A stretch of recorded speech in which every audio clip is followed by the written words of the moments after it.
ایران میں ڈالر کے بحران پر امریکہ کی مداخلت پر امریکی وزیر خزانہ کے حالیہ بیان نے عالمی سطح پر ایک نئی بحث کو جنم دے دیا ہے، کیونکہ عموماً عالمی طاقتیں اپنی پالیسیز کے منفی اثرات کا کھل کر اعتراف نہیں کرتی۔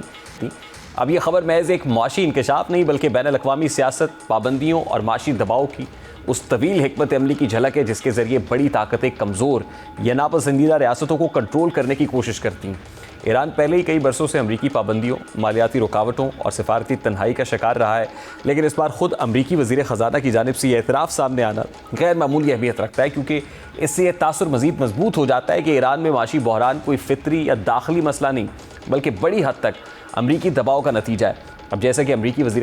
خزانہ اسکاٹ کینتھ نے اپنے بیان میں واضح طور پر تسلیم کیا ہے کہ ایران میں ڈالر کی شدید قلت پیدا ہونے کے پیچھے امریکی پالیسیز کا براہ راست کردار تھا۔ ٹرمپ انتظامیہ کے دور میں ایران بڑھانے کے لیے جو اقدامات کیے گئے ان کے نتیجے میں ایرانی معیشت پر غیر معمولی دباؤ بڑھا۔ امریکی وزیر خزانہ نے اس حوالے سے مزید انکشاف کیا۔ اب امریکی وزیر خزانہ یہ اعتراف کر رہے ہیں کہ کس طرح امریکہ کی جانب سے ایران کو معاشی طور پر نقصان پہنچانے کی کوشش کی گئی، جس میں ٹرمپ انتظامیہ کی پالیسیز کا براہ راست کردار رہا، اور اسی کے نتیجے میں دسمبر میں ایک ایرانی بینک دیوالیہ ہو گیا جسے پورے مالی نظام میں بے یقینی کی فضا پیدا ہوئی۔ اب امریکی وزیر خزانہ کے اس اعتراف سے صاف ظاہر ہوتا ہے کہ امریکہ نے یہ اقدامات محض سفارتی یا علامتی دباؤ کے لیے نہیں کیے بلکہ اس کے پیچھے ایک واضح اور منظم حکمت عملی پوشیدہ انکشاف خود امریکی وزیر خزانہ کر رہا ہے۔